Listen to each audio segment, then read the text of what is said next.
மீனை பலதரம் நல்ல தண்ணீரில் கழுவினாலும் அதன் நாற்றம் போகுமோ? இந்த மனுஷனுக்கு, ஆசையுள்ள மனுஷனுக்கு எவ்வளோதான் அறிவுரைகள் சொன்னாலும் அவனுடைய ஆசை தீராது. அவன் ஆண்டவனை தேடுறதும் கிடையாது. ஆனால் ஆண்டவனை தேடுற மாதிரி பாவனைகள் பண்ணுறான் அப்படின்றதுக்காக பாம்பாட்டி சொல்கிறாரு, இதை போய் நான் காசிக்கு போய் வந்தேங்க, நதியில் நீராடின போகும் அவன் பாவம் அப்படின்னு கேள்வி கேட்குறாரு. அதனால் சொல்கிறாரு, நாரும் மீனை பலதரம் நல்ல தண்ணீரில் நாளும் கழுவினாலும் நாற்றம் போமோ? கூறும் உடல் பல நதி ஆடி கொண்டாடிதால் கொண்டகோலம் நீங்காது என்று ஆடு பாம்பேன்றார். 10 பைசா வட்டி கூட்டுக்குன்னு நான் காசியில் போய் தலைமை விட்டு வந்துட்டேங்க, என் பாவம்லாம் போயிடுச்சுன்னா போகுமா? ஒருபோதும் போகாது. நல்லா 4 ஞாயிற்றுக்கிழமாச்சுன்னா 4 கோழி அறுத்து துண்ணுப்பட்டு என் பாவம் போச்சுங்க, நான் கங்கையில் நீராடினேன்னா போகுமான்னா போகாது. ஏன்னா இதை ரொம்ப அழகாக ராமகிருஷ்ண பரமஹம்சர் சொல்லுவார். காசியில் போய் நான் நீராடிட்டு வந்தேன் சாமி, என் பாவம்லாம் போயிடுமா அப்படின்னு கேட்கும்போது, போயிடும்பா, நீ எப்பப்பா நீராடினன்னு கேட்குறாரு. மனசில் இருந்த ஆசையை காசியில் விடணும். இனி என் வாழ்நாளில் நான் வட்டிக்கு யாருக்கும் கொடுக்க மாட்டேன், வட்டி வாங்க மாட்டேன். இனி என் வாழ்நாளில் எந்த உயிரையும் கொல்ல மாட்டேன். இனி என் வாழ்நாளில் யாருக்கும் துரோகம் பண்ண மாட்டேன் அப்படின்னு வாழ்க்கையில் கடைப்பிடிச்சால் பாவம் போகும் நதியில் நீராடினா. ஆனால் நதியில் போய் நீராட்டி வந்தாலும், குளத்தில் போய் நீராட்டி வந்தாலும், ஏரியில் போய் நீராட்டி வந்தாலும் உன் பாவத்தை நீ தான் தீக்கணும். இதை ரொம்ப அழகாக பாம்பாட்டி சித்தர் சொல்கிறார். நீ என்னதான் 10 வாட்டி போட்டு அதை தண்ணியில் நல்ல தண்ணியில் கழுவினாலும் அதனுடைய நாற்றம் போகாதடா. ஏன்னா மனுஷனுடைய வாழ்க்கை அப்படி ஆயிட்டுக்குதுறான். அதனால் சுத்தமாக நம்மளை சுத்தப்படுத்திக்கிறதுக்கு முயற்சிகள் பண்ணுங்க. நம்மளை சுத்தப்படுத்துறது தான் அந்த யோக பயிற்சி. அந்த யோக பயிற்சியை சீரான முறையில் பண்ணுங்க. உபதேசம் வாங்காதால ஒரு பயணம் கிடையாது. எல்லாருக்கும் சொல்கிறேன் நான், உபதேசம் வாங்காதால ஒரு பயணம் கிடையாது. அதை சுத்தப்படுத்தும். சொல்லுப்பா. பூ, பழம், வெத்தலை, பாக்கு, கற்பூரம், இதுக்கு விவரம் சொன்னீங்க. அதை நான் கேட்டேன், 2020 கேட்டவின்னா ஐயா சொல்கிறாரு, பார்த்துட்டு இருக்குது, நீங்கள் சாமியை கும்பிடல, 5 பஞ்சபூதத்தை தான் கும்பிட்றீங்க அப்படின்னு சொன்னீங்க. நீங்கள் சொன்னேன்னா உங்கள் எல்லா வீடியோ நான் பார்த்துட்டு ஐயா சொல்கிறது கரெக்டான வழி, நம்ம அந்த வழியில் போகணும் அப்படின்னு சொல்லி வந்தேன் ஐயா. 4 உபதேசம் வாங்கியிருக்கேன். மனசுக்கு ரொம்ப நிம்மதியாக இருக்குது. எந்த ஒரு கஷ்டம் வந்தாலும் பாடம் பண்ணுறதுனால எந்த ஒரு பிரச்சனையாக இருந்தாலும் சமாளிக்கக்கூடிய ஒரு தெம்பு கிடைக்கிது ஐயா. அது எனக்கு ரொம்ப சந்தோஷமாக இருக்குது. அது நீங்கள் சொன்னதுனால தான் இப்போது எந்த ஒரு கஷ்டமாக இருந்தாலும் தாங்கக்கூடிய சக்தி எனக்கு கிடைச்சிருக்கு ஐயா. அது உங்களால் தான் ஐயா. உங்களோட பேச்சு தான் எனக்கு ஒரு மனசுக்கு ஒரு ஆறுதலாக இருக்குது. ரொம்ப சந்தோஷமாக இருக்குது. இந்த மனுஷனுடைய நிலை எப்படிப்பட்டது அப்படின்னா, ஒரு சந்தோஷம் வருதுன்னா அவன் மனசு தன்னறியாமையே ஒரு உணர்ச்சியில் வசப்பட்டுக்கும். அதே நேரத்தில் ஒரு துக்கம் வருதுன்னு சொன்னால் அவன் தன்னறியாமையே விழுந்துடும். ஆனால் இந்த பாடத்தினுடைய வலிமை என்ன, அந்த எந்த மாதிரியான பிரச்சனைகள் வந்தாலும் பார்த்துக்கலாம் கூட கடவுளுங்கிறான்ற ஒரு நம்பிக்கையை உண்டாக்கிடும், மனோதிடத்தை உண்டாக்கும். எதையும் சாதிக்க முடியும் அப்படின்ற ஒரு வைராக்கியம் வரும். அதுதான் இந்த பாடத்தினுடைய சிறப்பு. இதை இன்றைக்கி ஜனவரி 1ஆம் தேதி மலேசியாவில் தியான மண்டபம் ஓப்பன் பண்ணாங்க. எனக்கு கோவில் கட்டி 2வது வருஷம். இந்த 2வது வருஷத்தன்னைக்கு எல்லாரும் அங்கே பேசியிருக்கிறாங்க. இது வரைக்கும் மலேசியாவில் எந்த சாமியாருக்கும் இல்லாத அளவு அவ்வளோ கூட்டம், அவ்வளோ சிறப்பு, அவ்வளோ ரொம்ப அருமையாக செய்கிறாங்க.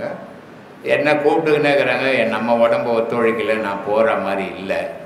ஆனால் இருந்தாலும் அந்த மக்களை என்ன சொல்கிறாங்க அப்படின்னா, நாங்கள் இங்கே வந்து தடுக்கி விழுந்தால் மாந்திரிகத்துக்கு தான் போயிடுவோம்.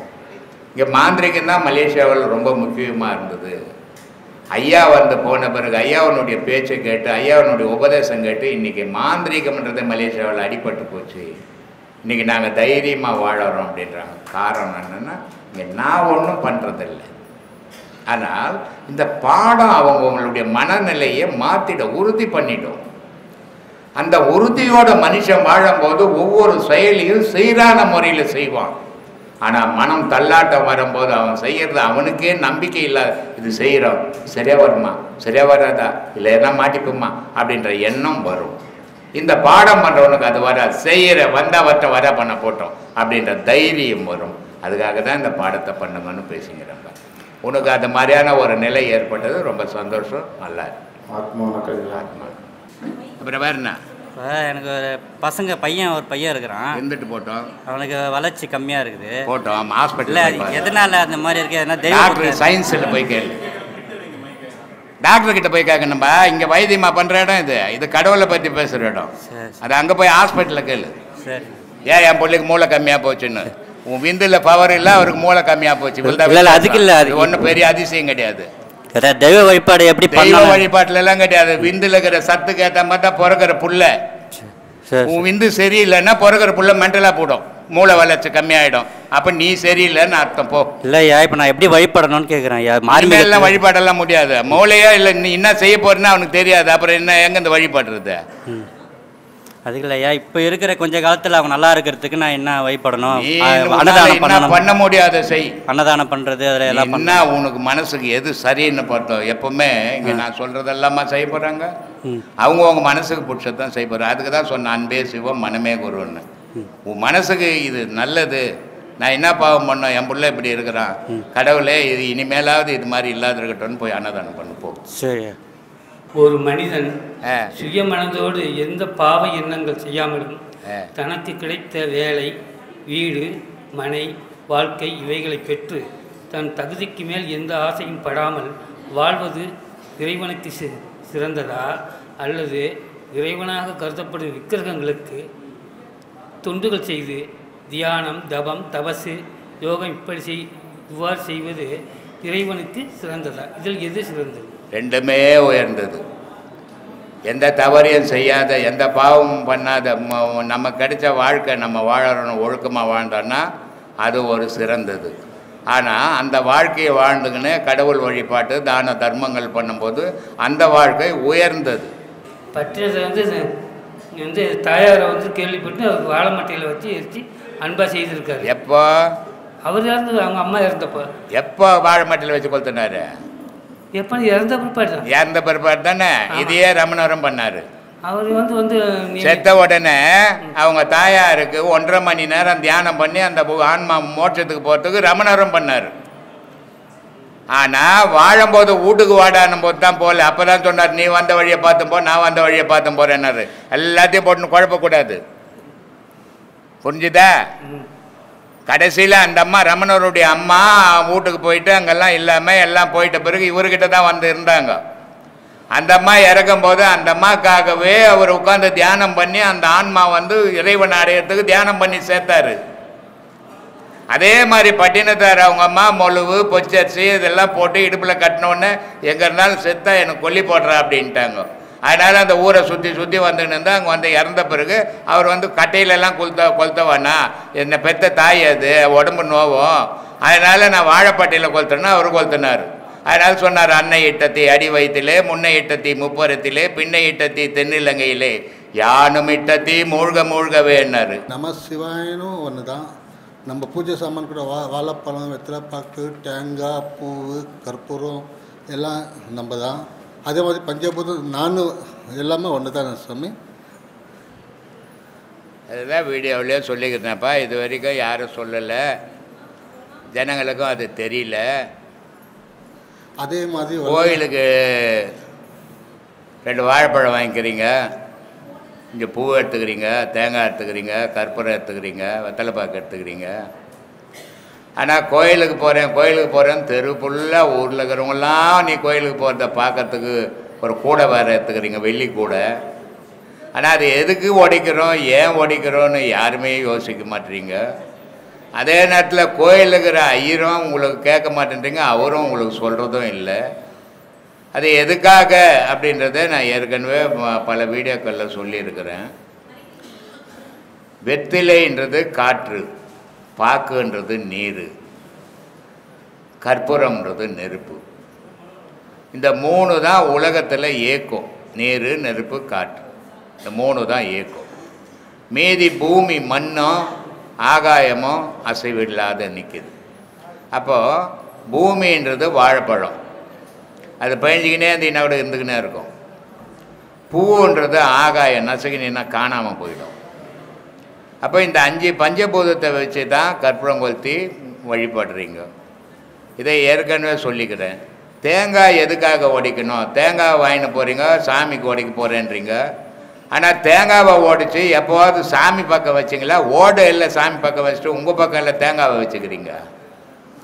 அப்போ அது காரணம் என்ன? கடவுளை வழிபடினா அவன் உள்ளம் அந்த தேங்காய் மாதிரி வெள்ளையாக ஆகணும்.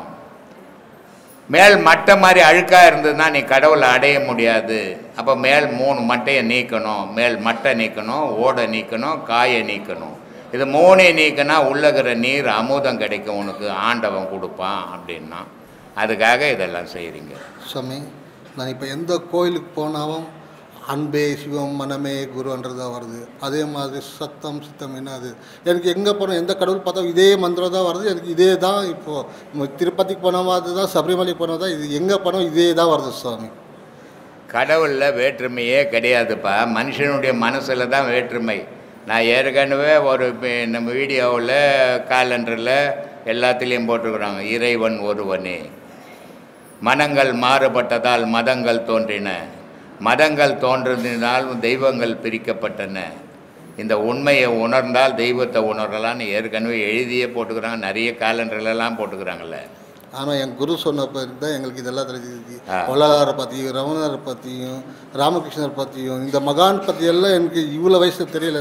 இந்த இந்த ராமகிருஷ்ண பரமஹம்சர் பற்றியும், வள்ளலாரை பற்றியும், மற்ற ரமண மகர்ஷி பற்றியும் 4 பேர் பற்றி நீங்கள் சொன்னீங்க. எல்லாரும் மகான்கள், எல்லாரும் கடவுளுடைய தூதர்கள் தான், எல்லாரும் கடவுளை போய் அடைஞ்சவங்க தான். ஆனால் எங்களுக்கு நம்ம அடையறதுக்கு முயற்சி பண்ணுறோம், அவ்வளோதான் வித்தியாசம். அவங்க அடைஞ்சாங்க, அவங்க போன பாதையை வழி நோக்கி நம்ம அடையிறோம். அதனால தான் உலகத்தில் எங்கேயும் கட்டாத கோயிலை நான் கட்டினேன். ஏன்னா எல்லாரும் வந்து அந்தந்த ஆசிரமத்து ஞானியை தான் வச்சுப்பாங்க. ஆனால் நான் இங்கே எல்லா மகானையும் 18 சித்தர்களை கோபுரத்தில் கட்டி 18 மகான்களை கீழே ஔவையார்லேருந்து ராமகிருஷ்ணன்லேருந்து ரமணர்லேருந்து விவேகானந்தர் சிலை வரைக்கும் செய்ததுன்னா மகான்களில் வேற்றுமையே இல்லை, மனுஷனுக்குள்ளே தான் வேற்றுமை. ஆனால் மனுஷன் கடவுள் வழிபாட்டில் போகிறவனுக்கு வேற்றுமை வரக்கூடாதுன்றதுக்காக தான் அந்த மாதிரி கோவிலை அமைச்சு 1 கோடி ரூபாய் செலவு பண்ணி கும்பாபிஷேகம் பண்ணேன். அதனால் எல்லா மகான்களும் கடவுளால் அனுப்பப்பட்ட கடவுளுடைய தூதர்கள் தான் மகான்கள். இந்த மனுஷனுக்கு நல்ல அறிவு நல்ல போதனை செய்யறதுக்காக இந்த உலகத்துக்கு வந்தாங்க, அவங்க செய்தாங்க, அவங்க கடவுளை போய் அடைஞ்சாங்க. அவங்க போன பாதையில் நம்ம போய் அடையணுன்றதுக்காக தான் வழிகாட்டின்னு இருக்கிறேன். அது போகிறதும் போகாததும் அது அவங்கவுங்க சௌகரியம். இந்த கிருஷ்ண பரமாத்மா அர்ஜுனனுக்கு இது வந்து உபதேசம், இது வந்து இந்த அர்ஜுன மனைவிக்கு சொல்லும் போது அபிமன்யு காது கேட்டார்னு சொன்னீங்க. அது கருக்குள்ளே இருக்கும் போது அதுக்கு ஜாதகமே வராது. கருலேருந்து வெளியே வந்தோம்னா தான் அந்த ஜாதகமே வரும். வளர்ச்சி இருக்குது இல்லை, ஜாதகம் பிறந்த பிறகு தான் வரும். வளரும் போது அது எல்லாம் சாப்பிடுத. குழந்தை பிறந்ததுன்னா காட்டுப்பீன்னுவாங்க தெரியுமா, பூச்சின்னு வருந்துமா. எப்படி வந்தது? அது அம்மா சாப்பிட்டது குழந்தைக்கு போச்சு, அம்மா நினச்சது குழந்தைக்கு போச்சு, நினச்சது அப்பா சொன்னது குழந்தைக்கு போச்சு. பிறந்த உடனே அந்த உடம்புலேருந்து வந்துடுச்சு. அது பிறந்த பிறகு தான் அது எல்லாமே அதுக்கு எல்லாம் வரும், எல்லாம் வரும். முன்னோர்கள் சொல்லி வச்ச விஷயம் எல்லாமே உண்மையாக அவங்க சத்தியத்தை சொன்னாங்க. நம்ம தான் அதில் வாழ கிட்டவே போகிறது இல்லையா. நம்ம போலி அசத்தியத்தில் தான் வாழ்க்கையை நடத்துகிறோம். எதையெல்லாம் நம்பக்கூடாதோ அதையெல்லாம் நம்புகிறோம், எதையெல்லாம் தொடக்கூடாதோ அதையெல்லாம் போய் தொடுறோம், எது மேலெல்லாம் ஆசைப்படக்கூடாதோ அது மேலாம் ஆசைப்படுறோம். சினிமாவில் நடிக்கிறேன்னு வந்தேன்னா ஒரு 4 வருஷத்துக்கு முன்னேங்க நான் சொன்னேன், ஏன்டா உன் மூஞ்ச கண்ணாடியில் பார்த்தியாடான்னு. ஏன்னா ஒரு கதாநாயகனாவோ ஒரு நடிகனாவோ வரணுன்னா நமக்கு ஓரளவுக்காவது மூஞ்சி கொஞ்சம் கலையாக இருக்கணும். அவன் போயிட்டான். போன வாரம் நான் போன வாரத்தில் வந்து கேட்டாண்ட நின்றுன்னு அழுவுறான். என்னடா அப்படின்னா, நான் எனக்கு தெரியல அவன் தான் நீட்டு. என்னடான்னா, சாப்பாடு வேணும் சாமி, பசி எடுக்குதுன்றான். அப்புறம் கூப்பிட்டு உட்கார வச்சு சாப்பாடெல்லாம் போட்டு, ஏன் இந்த மாதிரின்னா பொண்டாட்டியும் சண்டை போட்டுக்கின்னு போயிட்டா. ஆனால் நீ எதுலையாவது நடிச்சிட்டு போ, நான் சினிமாவில் நடி, நாடகத்தில் நடி, தெருக்கூத்தில் நடி, உனக்குன்னு ஒரு தொழிலை தேடு. 10 ரூபாய் சம்பாதிக்கிறதுக்கு இதை சைடில் தேடு. இப்போ நாகேஷ் இருந்தார், தேங்காய் சீனிவாசன் இந்த மாதிரி, திடீர் கண்ணையா இருந்தாங்க, இவங்கெல்லாம் ஐசிஎஃப்பில் இருந்தாங்க, வேலை செய்துக்குன்னே சினிமாவுக்கு போனாங்க. ஆனால் நான் சினிமாவில் தான் நடிப்பேன். நீ எம்ஜிஆர் மாதிரி கதாநாயகனா நீ மூஞ்ச கண்ணாடியில் பார்த்தா குரங்கு மாதிரி இருக்குது. இன்றைக்கி சினிமாவில் நடிக்கன்னா நீ பணம் எடுத்துன்னு போனோம். அது மாதிரி நிலையில் இருக்குது. பாவம் வந்து உட்காந்து அழுவுறான். அதெல்லாம் திட்டினேன் நான். ஏன்டா அன்றைக்கே 4 வருஷத்துக்கு முன்னே சொன்ன ஏதாவது ஒரு தொழிலை தேடிக்கோ, மீதி சினிமா ப்ரோக்ராம் பாரு. நீ சினிமாவில் தான் நான் கதாநாயகன் நான் நடிப்பேன், சினிமாவில் தான் நடிப்பேன். நீனா இன்றைக்கி பார்த்தியா நிலைமை என்னாச்சு? பொண்டாட்டி எத்தனை நாள் கடன் வாங்கி போடுவா? 1 நாள், 2 நாள், 1 வாரம், 1 மாதம். நீ எங்கேயுமே போ, சினிமான்னு சுற்றின்னு வந்தீங்கன்னா அவள் கடங்க கொடுத்துவன் சும்மா இருப்பான். அவளை சும்மா விடுவானா? அப்போ என்ன, அவன் வீட்டில் சண்டை வரும், அவன் உன்னை விட்டுட்டு போயின்னு தான் இருப்பாள். பாவம் ஓன்னு அழுவுறான். அவன் வர மனசு கஷ்டமாகி போச்சு. இது காரணம் என்னன்னா, வகுத்துக்குன்னு வாழறதில்லை. ஒரே மூட்டை ஆசை நான் பெரிய ஆளாக மாறிடணுன்ட்டு.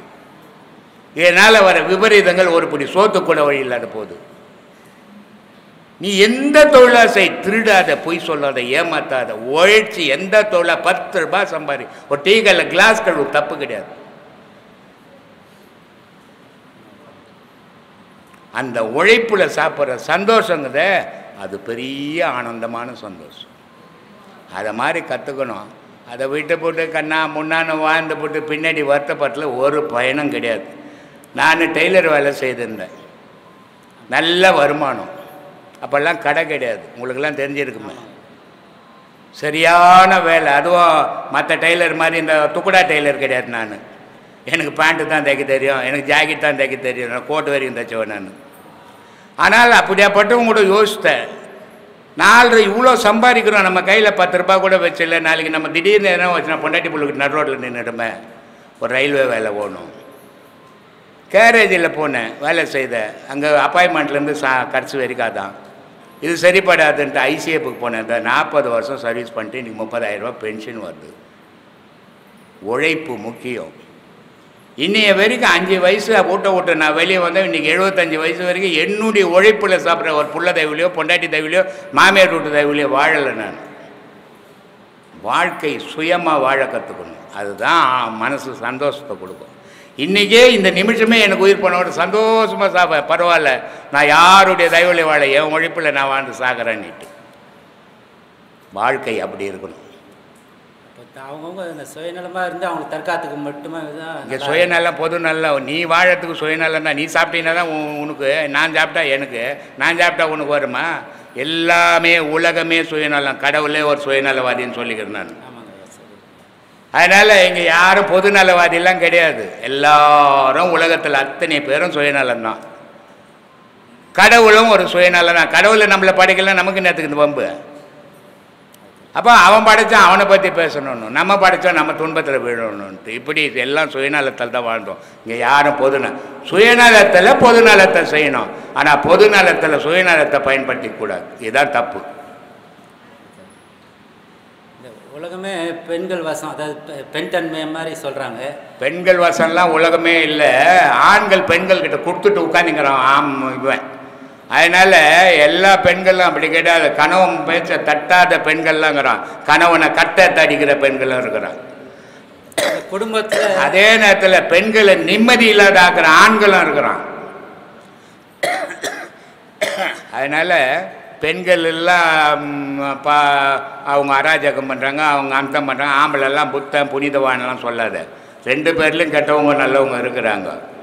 ஆனால் பெண்கள் கையில் நம்ம கொடுத்தா தான் வரும். பெண்கள்னு ஒரு உருவம் இல்லைன்னு சொன்னால் உலகம்னு ஒரு உருவம் கிடையாது. சக்தியின் தன்மை பெண்கள் மட்டும்தானா இல்லை பொதுவானது எல்லாமே சக்தி? சக்திங்கிறது பெண்கள் மட்டுமா, பொதுவானது எல்லாமே சக்தின்னா என்ன அர்த்தம்? பலம்னு அர்த்தம். இப்போ நீ ஒரு குடும்பம் வச்சுக்கிற ஒரு பேச்சுலராக இருந்தீங்கன்னா ஒரு பெண்ணு சேர்ந்தால் தான் அந்த குடும்பத்துக்கு ஒரு பலம். அதே நேரத்தில் உன் உடலில் நீ சாப்பிட்டு பலமாக இருந்தீங்கன்னா தான் நடமாட்டம். சக்தின்றது பலம். பலம் மட்டும்தான், பெண் தன்மை கிடையாது. பெண் தன்மை கிடையாது. ஆனால் அதோடு சேரும்போது அது உன் குடும்பத்துக்கு ஒரு பலம் கிடைக்கிது. அதனால் சக்தி இல்லாத சிவம் இல்லை, சிவம் இல்லாத சக்தி இல்லை. இதுக்கு என்ன அர்த்தம்? சக்தின்னா உடல், சிவம்னா உயிர், இவ்வளோ தான் வித்தியாசம். அதான் ஆன்மாவும் உயிரும் ஒன்றாங்க ஐயா. ஆன்மா வேறு, உயிர் வேறு, ஜீவன் வேறு. உயிர்ன்றது மூச்சு காற்று, ஆன்மா ஜீவன்ன்றது விந்து, ஆன்மான்றது ஓசை. இது முப்பொருளாக இருந்து தான் உலகத்தையும் இயக்குது, நம்மளையும் இயக்குது. ஓசைங்கிறது சிவத்தன்மை அப்படின்னு அருவங்கிறது இல்லை. அப்போ அந்த சிவங்கிறது வந்து கடைசியில் தான் எல்லார் மனசுக்கும் தெரியறதுக்கு வாய்ப்பு இருக்குது. சிவத்தன்மைங்கிறது உணர்றதுக்கு வாய்ப்பே வந்து வாய்ப்பே கிடையாது. உன் உயிரை உணர்றியா பாரு முதல்ல, சிவத்தை அப்புறம் உணரலாம். 1ஆம் கிளாஸ் படி முதல்ல, அதையே படிக்காது, ஸ்கூல்லேயே சேராத நான் எம்ஏ படிக்க போகிறேன்னா உணரலான்னா எப்படி முடியுமா? அதனால் 1ஆம் கிளாஸை முழுசாக முடிச்சு பாஸ் ஆகும், அப்புறமா எம்ஏ பற்றி பேசிடலாம். மக்கள் எல்லாம் ஒரு தைரியத்தோடு வாழ்கிறதுக்கான வழி வந்து ஒன்றும் பண்ண முடியாது. நீ சொன்னீங்கன்னா தைரியத்தோடு வாழ்ந்துருவானா? இல்லை எல்லோரும் அழிஞ்சிடுவானா? அவன் வாழ்க்கை அவன் கையில், அவன் உயிர் கடவுள் கையில். அதனால் நீ தைரியமாக இரு, பயந்துக்கின்னு இருந்து நீ நான் சொல்லி நடக்க போகிற காரியம் கிடையாது. இந்த மந்திரமா இது விட்டலாச்சார் படமா இது? அதனால் அவன் வாழறதை பொறுத்த தைரியமாக வாழறதும் பயந்து வாழறதும் அவன் கையில் தான் இருக்குது. நம்ம சொல்லிலாம் நடக்க போகிறது கிடையாது. இந்த கற்பனை விஷயத்துக்கெல்லாம் நான் போகிறது கிடையாது. இப்போ சிறந்த வாழ்க்கைங்கிறது எப்படி ஐயா? சிறந்த வாழ்க்கைங்கிறது எப்படி? சிறந்த வாழ்க்கைன்றது அவங்க சிறந்த வாழ்க்கை வாழறாங்களா இல்லையான்னா அவங்க கனவு மனைவிக்கு தான் தெரியும். உனக்கு தெரியுமா? பக்கத்து வீட்டுக்காரனுக்கு. அப்போ ஊருக்கு அப்புறம் எப்படி தேவையில்லை, அவங்க மனநிறைவோடு வாழறது தான், அதுதான் வாழ்க்கை. அரியதோர் நமசிவாயம் ஆதி ஆண்டமானதும் அரியதும் 6 தேவர் ஆண் நுரைத்த மந்திரம். நமச்சிவாயா அப்படின்னா அது ஒரு அற்புதமான மந்திரம். ஆனால் அந்த அற்புதமான மந்திரத்தினுடைய அர்த்தங்கள் மக்களுக்கு தெரியல. அதனால் அரியதோர் நமச்சிவாயம்னார். அது மனுஷனுக்கு கிடைக்காதது, இவனுக்கு தெரியாத விஷயமா இருக்குது. அதை 100 தேவருங்க எல்லாருமே அதை ஆராய்ச்சி பண்ணி அதில் தான் அவங்க போய் அடைஞ்சாங்க. ஆனால் இந்த பாமர மக்களால் அதை அறியவும் முடியல, அதை அடையவும் முடியல. அதை அடையணும். அப்போ நமச்சிவாயம்னா ஒரு அரிதான பொருள். நான் ஏற்கனவே ஒரு வீடியோவில் கூட சொன்னேன், ஒவ்வொரு மனிதனும் காலையில் எழுந்தால் நமச்சிவாயா சொல்லணும். அந்த ஒரு நமச்சிவாயா சொன்னால் போதாது, அது கூட ஓம் சேர்க்கணும். இப்போ நீங்கள் ஒரு கோயிலுக்கு போனீங்கன்னா ஓம் முருகா, ஓம் முருகான்னு இருக்கும். ஒரு கோயிலுக்கு போனீங்கன்னா ஓம் சக்தின்னு இருக்கும். ஒரு கோயிலுக்கு போனீங்கன்னா ஓம் நமோ நாராயணான்னு இருக்கும். ஒரு கோயிலுக்கு போனால் ஓம் நமச்சிவாயன்னு. அப்போது நமச்சிவாயான்னு போட்டுக்கலாம், நாராயணான்னு போட்டுக்கலாம், சக்தின்னு போட்டுக்கலாம். ஏன் ஓமை சேர்த்தாங்கன்னா, ஓம்ன்றது உயிர், மீதி நமச்சிவாயம்ன்றது உடல். இந்த உடலும் உயிருமாக தான் இந்த உலகத்தில் இயங்குறோம். ஆனால் நம்மளை பற்றி நம்ம தெரிஞ்சுக்காமையே இருக்கிறோம். நான்னா மண், மான்னா தண்ணி, சீனா நெருப்பு, பான்னா காற்று, யான்னா ஆகாயம். 5 பஞ்சபூதங்கள் உலகத்திலையும் இயங்குது. 5 பஞ்சபூதங்களாக தான் நம்மளும் இருக்கிறோம். அதனால் அரியதோர் நமச்சிவாயம்னாருமா. 6 2 100 கோடி தேவர்களும் அறிய முடியாத விஷயம்டாதுன்னார். சொல்லு. சிறியதோர் எழுத்தை எண்ணி சொல்லுவேன் சிவாய வாக்கியம்.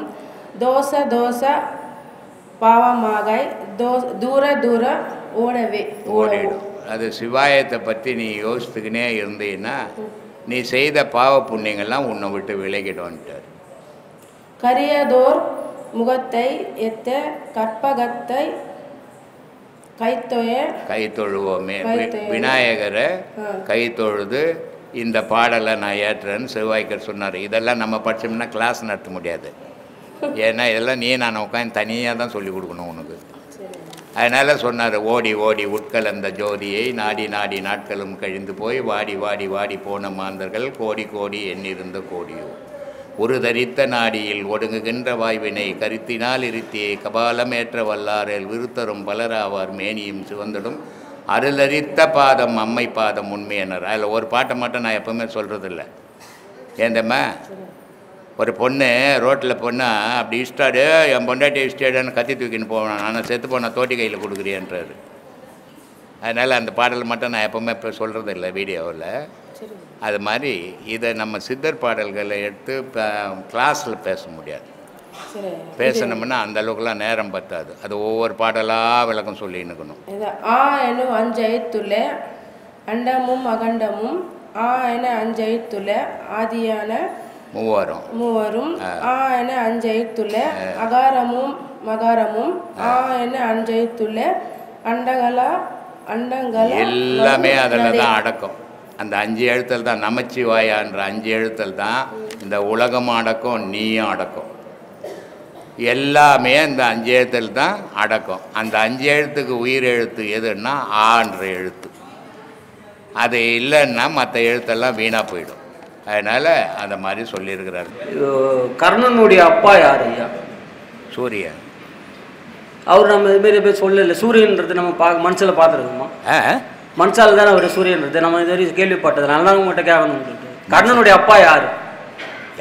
அப்பா கர்ணனுடைய அப்பா சூரிய பகவான். சூரிய பகவான் சொன்னாங்க. அப்போ அவங்க அர்ஜுனன் இவங்க எல்லாமே அவர் தான். அவங்க தானே அவர் தானேப்பா 5 பேருக்கும்? யார் 5 பேர்? கர்ணனுடைய அப்பா அவங்க இப்போ தம்பின்னு சொன்னீங்கல்ல. கர்ணனுடைய அப்பா சூரிய பகவான். வேற யார் 5 பேர் உனக்கு எனக்குமா? இல்லை, அவங்க தம்பி அர்ஜுனன் எல்லாம் சொன்னாங்க. ஒவ்வொரு கிரகத்துக்கு பிறந்தவன். அதுதான் கேட்டேன் உங்ககிட்ட. அதான் சொல்கிறேன்.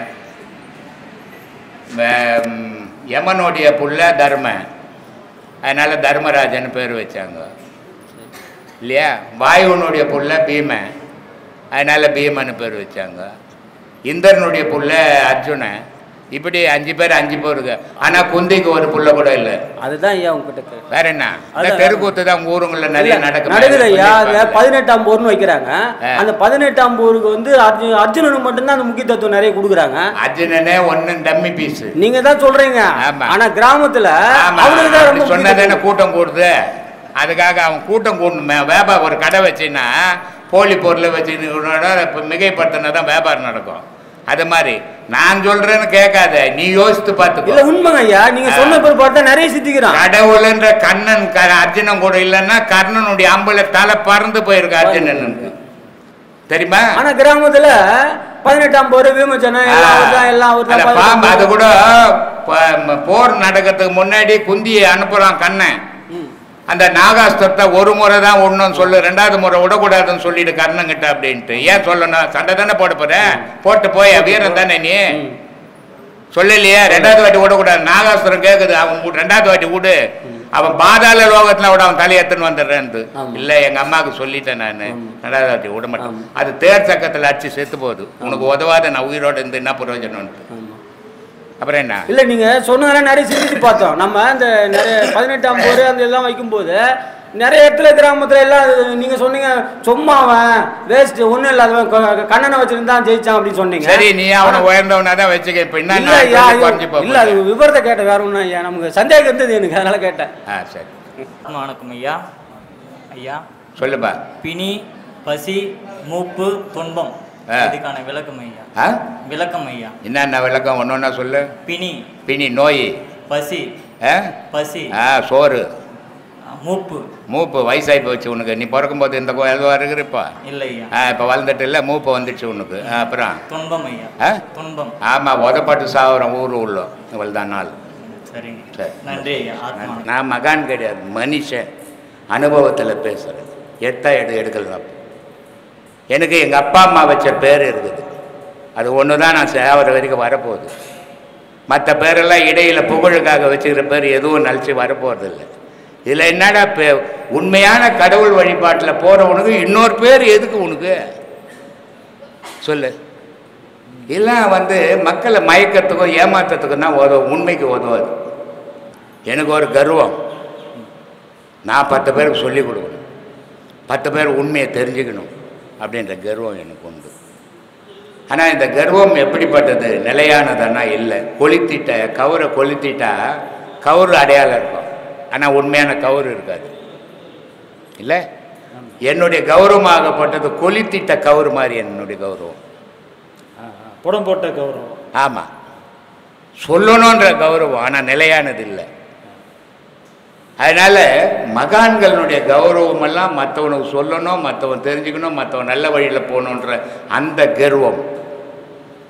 ஆனால் அந்த கர்வத்தால் யாருக்கும் தீமை வராது, எரிஞ்ச கயர் மாதிரி அது. ஆனால் சராசரி மனிதனுடைய கர்வம் அடுத்த வாழ்க்கையை கெடுத்துரும். இதான் வித்தியாசம்.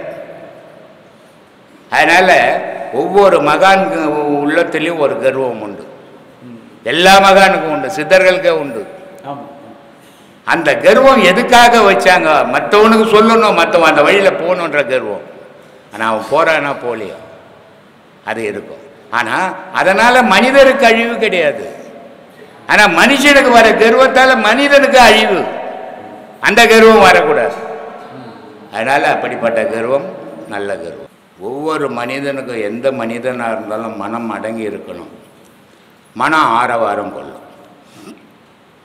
மனம் ஆரவாரம் கொள்ளாமல் அது அடங்கி இருக்கணும்னா முதல்ல மூச்சு அடங்கணும். மூச்சு அடங்குனா புலனடங்கும், புலனடங்குனா மனம் அடங்கும். அப்போது மனமும் புலனும் அடங்கி போச்சுனாவே அவன் அடுத்தது உலக செயலேருந்து கடவுள் செயலுக்கு மாறிடுவான். அதுக்கு பேஸ் அடிப்படை மூச்சு அடங்கணும். அதனால தான் நம்ம உபதேசத்தில் என்ன பண்ணுறோம்? மூச்சு அடங்கட்டும். மூச்சு அடங்கினா தான் புலன் அடங்கும். புலன் அடங்காமல் மூச்சு அடங்காது, மூச்சு அடங்காமல் புலன் அடங்காது. இதை தான் திருமூலர் ரொம்ப அழகாக சொல்கிறார். ஆரிய நல்லான், ஆரிய நல்லான்னா ஆன்மா தங்கமானது. ஆரிய நல்லான் குதிரை 2 வீசி பிடிக்க விறகறிவார் இல்லை, கூறிய நாதன் குருவருள் பெற்றால் வாரி பிடிக்க வசப்படும் தான் என்னது. அப்போது ஆன்மா தங்கமான் தான், நல்வினை தீவினை இந்த மூச்சு தான். இந்த மூச்சு ஒரு கட்டுப்பாடு இல்லாமல் அதாவது இஷ்டத்துக்கு ஓடுறதால கண்ட விஷயங்களை இது மனசுக்குள்ளே எடுத்து வச்சுக்குது. அப்போ மனசுக்குள்ளே இது கண்ட விஷயங்களை எடுத்து வைக்கும்போது துன்பத்தில் விழுந்து போகுது. ஒரு 10 நிமிஷம் துன்பம் தான், ஆனால் 10 நிமிஷம் இன்பம் தான் 10 நாள் துன்பத்தில் விழுது இல்லையா? எத்தனை கல்யாணங்கள், கல்யாணம் மிஞ்சி மிஞ்சி நடக்கிறது ஒரு அரை மணி நேரம் தான். அந்த அரை மணி நேரத்தில் அந்த கல்யாண பெண்ணும் அந்த கல்யாண பிள்ளையும் ஒரு கற்பனையில் பறந்துருவாங்க. நம்ம வாழ்க்கை இப்படி இருக்கும் போது, அப்படி இருக்கும் போது, நான் இப்படி வாழ போகிறேன், நான் அப்படி வாழ போகிறேன். அது ஆணாக இருந்தாலும் பெண்ணாக இருந்தாலும். ஆனால் கல்யாணம் ஆகி மறுநாள் எத்தனை பெண்கள் துன்பப்படுறாங்க, எத்தனை ஆண்கள் துன்பப்படுறாங்க. அப்போது அந்த 10 நிமிஷம் இன்பத்தின் தான் வாழ்க்கை முழுவதும் துன்பத்தை கொடுக்குது. ஒரு தாய் ஒரு குழந்தையை பெற்றுக்கும் போது அவள் மறுபிறவி, அவள் அதுவும் அந்த முதல் கர்ப்பம் இருக்குதே அது அவள் செத்துடுறா. தகப்பனுடைய நிலையும் தாயினுடைய நிலையும் உலகத்தில் தகப்பனை விட பிள்ளைகளுக்கு தாய் மேலே ஏன் பாசம் அப்படின்னு எடுத்து பார்த்தீங்கன்னா, தகப்பன்றவன் எப்படிப்பட்டவன்னா சம்பாரிச்சுன்னு பணத்தை கொடுக்குறதோடு சரி, அந்த கொடுத்த பணத்தை பாதுகாத்து அதை பக்குவப்படுத்தி அந்த வளர்க்கறதுக்கு காரணம் அந்த தாய் தான். அது மாதிரி பிந்துன்ற ஒரு பொருளை ஒரு தாய்கிட்ட கொடுத்த அந்த தாய் சுரோனிதத்தோடு சேர்த்து 10 மாதம் சுமந்து உலகத்தில் ஒரு உருவமாக காட்டுறவ தாய். அந்த உருவமாக அவள் 10 மாதம் சுமந்து காட்டும் போது அவளுடைய மரணமே சம்பவிக்குது அந்த ஒரு பிறப்பில், ஒரு நாளில். ஆனால் அவ்வளோ துன்பத்தை 10 மாதம் துன்பம், அந்த குழந்தை பிறக்கும்போது அவள் படுற துன்பம் அத்தனையும் அந்த குழந்தை பிறந்த 5 நிமிஷம் பார்த்தாலும் அவ்வளவு மறந்து போயிடுறாள் இல்லையா? ஒரு ஆனந்தம் பிறக்குது அவள் முகத்தில். அதுக்காக அவள் 10 மாதம் துன்பத்தை சுமந்து கஷ்டப்பட்டு பெற்று அந்த 10 நிமிஷத்தில் அவளுடைய துன்பமே பறந்து போச்சு. ஆனால் 10 மாதம் கஷ்டப்பட்டு பெற்று அந்த 10 நிமிஷத்தில் துன்பமெல்லாம் போயிடுச்சு. ஆனால் இது பிறந்து வளர்ந்து நல்ல புள்ளையாக இருந்ததுன்னா வாழ்க்கை நல்லா இருந்துடும். அதே கொடூரமான புள்ளையாக இருந்தால் வாழ்நாள் முழுதுமே துன்பமாக மாறிடும் இல்லையா? அப்போது அது அமையணும், நல்ல பிள்ளைங்களாக அமையணும். ஒவ்வொரு தாய்மார்களுக்கும் ஒரு தந்தைமார்களுக்கும் பிள்ளைங்க நல்லா இருந்ததுனாவே அவன் மனசு குதூகூலமாக இருக்கும். அதுங்க சரியில்லைன்னாவே தாயாக இருந்தாலும் தகப்பனாக இருந்தாலும் வேதனையிலே வாடுவோம். அந்த வேதனையை தரக்கூட பிள்ளைகளாக இருக்கக்கூடாது. தாய் தகப்பன்னு சந்தோஷமாக வச்சுக்கலனாலும் பரவாயில்ல, ஆனால் துன்பப்படாத பிள்ளைங்களாக வாழணும். அதுவே பெரிய விஷயம். அதுக்கு கடவுள் அருள் புரியணும். அந்த கடவுளுக்கு நம்ம அன்னதானம் பண்ணுறோமே தவிர மனுஷனுக்கு பண்ணுறோன்னு நினைக்கவே கூடாது. இதில் ஜாதி மதம் குலம் ஏற்றம் தாழ்வு உயர்ந்தவன் தாழ்ந்தவன் யாரும் கிடையாது. எல்லோரும் மண்ணில் போகும். இங்கே யாருமே உலகத்தில் உயர்ந்தவங்க கிடையாது, யாருமே தாழ்ந்தவங்க கிடையாது. பணம் வச்சுக்கிறதால ஒருத்தன் உயர்ந்தவங்க கிடையாது, பிறப்பாலையும் ஒருத்தன் உயர்ந்தவங்க கிடையாது. இன்றைக்கி பணக்காரனாப்பான், நாளைக்கு ஏழையாகிடுவான், ஏழையாக இருப்பான், பணக்காரனாக மாறுவான். இது உலகத்தினுடைய மாற்றம். உலகம் ஒரு டூரிஸ்ட் சென்டர் மாதிரி. இது எல்லாரும் வரோம், எல்லாரும் சந்திக்கிறோம், எல்லாரும் பிரிகிறோம். இது ஒவ்வொரு காலகட்டத்திலையும் நடந்துக்கினே இருக்கிற விஷயங்கள். ஆனால் இந்த உடல்லேருந்து இந்த உயிர் பிரியறதுக்குள்ள இறைவனை உணரணும், தன்னை தான் உணரணும். உலகம் ஃபுல்லாக சுற்றி சுற்றி ஒரு எத்தனை கோயில் சுற்றினீங்கன்னாலும் தன்னை உணரவே முடியாது. உலகத்தை தெரிஞ்சுக்கலாம், மற்ற விஷயங்களை தெரிஞ்சுக்கலாம், ஆனால் உங்களை பற்றி தெரிஞ்சிக்க முடியாது. இந்த ஆசிரமத்தினுடைய குறிக்கோளே என்ன? தன்னை தெரிஞ்சுங்க. நான் யார்?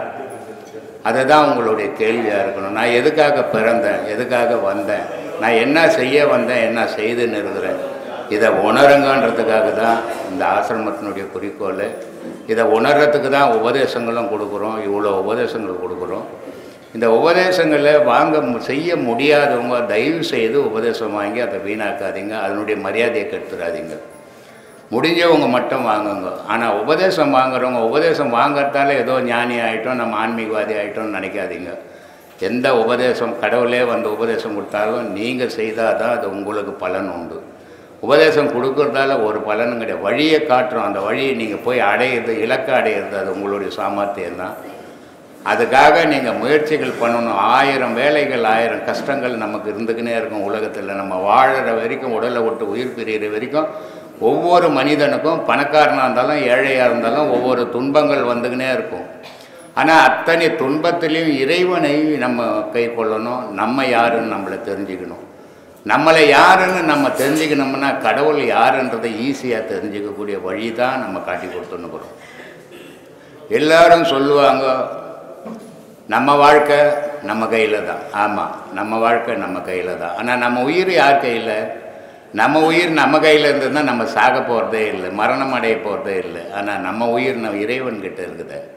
அதனால் வாழ்க்கை, உடல் என்ற உலகன்ற வாழ்க்கையை வாழறது இந்த உடலும் உலகமும் சம்மந்தப்பட்டது. ஆனால் உயிர் இறைவனை சம்மந்தப்பட்டது. அதனால தான் நான் பல வீடியோக்களில் உங்களுக்கு சொல்லி கொடுத்துன்னுக்கிறேன், எல்லா விஷயத்தையும் சொல்லின்னுக்கிறேன். வாழ்க்கை என் கையில், ஆனால் என்னுடைய உயிர் இறைவன் கையில். அப்படிப்பட்ட இறைவனை நான் அறியணும். அறியறதுக்கு எது வழி? அந்த வழியில் நான் பயணம் பண்ணணும். என் வாழ்க்கையில் 1000 துன்பங்கள் 1000 இன்பங்கள் வந்து போச்சு, ஆனால் இறைவன் வரலையே. இறைவனை அடையணும் நான். அதுக்கு வழி அது. அந்த வழியை தெரிஞ்சுக்கணும், அதில் பயணம் பண்ணுங்க. அது உங்கள் வாழ்க்கைக்கும் நல்லது, உங்கள் மனசும் அமைதியாக இருக்கும், ஆனந்தமாக இருக்கும். அதுக்காக தான் இவ்வளவும் 40 வருஷமாக நான் பேசின்னு இருக்கிறேன். இந்த மக்கள் துன்பம் துன்பம் துன்பம், அண்ணன் செத்தான், தம்பி செத்தான், புருஷன் செத்தான், பொண்டாட்டி செத்தா, புள்ள செத்தா, இதே துன்பங்கள். எல்லா துன்பங்களும் ஒரு நாள் மாறியாகும். எதுவுமே நிரந்தரமான துன்பங்கள் இல்லை. எந்த இன்பமும் நிரந்தரமான இன்பமும் இல்லை. எப்படியாப்பட்ட பணக்காரனாக இருந்தாலும் துன்பங்கள் வரும், எப்படியாப்பட்ட ஏழையாக இருந்தாலும் இன்பங்கள் வரும். எல்லோருக்கும் இந்த உலகத்தில் இது சகஜமான விஷயம். ஆனால் எல்லோருக்கும் இறைவனை அடையிறதில்லை. இறைவனை அடைய வழி தேடுறது தான் நம்ம சொல்லிக் கொடுக்குறோம். அதை அடையுங்க. அதை அடைஞ்சிங்கனால்தான் முக்தி மோட்சன்றது ஏதோ வாயில் பேசுகிற விஷயம் இல்லை. உயிரால் அடையணும். உயிர் ஒரு ஏணி மாதிரி, அதை வச்சு ஆன்மாவை அடையணும். உலகத்தில் கடவுள் 2 கடவுள். ஒன்று உலகத்தை படைச்சி உலகத்தையும் ஆட்டி படைச்சின்னுக்கிற கடவுள் ஒன்று, நமக்குள்ளே ஆன்மான்ற கடவுள் ஒன்று. நமக்குள்ளே இருக்கிற கடவுள் தான் நம்ம வாழ்க்கையை நிர்ணயம் பண்ணுது. அதை அடைஞ்சிங்கன்னா நம்ம வாழ்க்கை சுபிட்சமாக இருக்கும், இன்பமான வாழ்க்கையாக இருக்கும், ஆனந்தமான வாழ்க்கையாக இருக்கும். அதை அடையிறதுக்கு தான் வழி சொல்லின்னுக்கிறேன். அதனால் நீங்கள் எல்லோரும் அதை அடைவீங்கன்னு நினைக்கிறேன். அந்த நம்பிக்கையோடு நன்றி, வணக்கம்.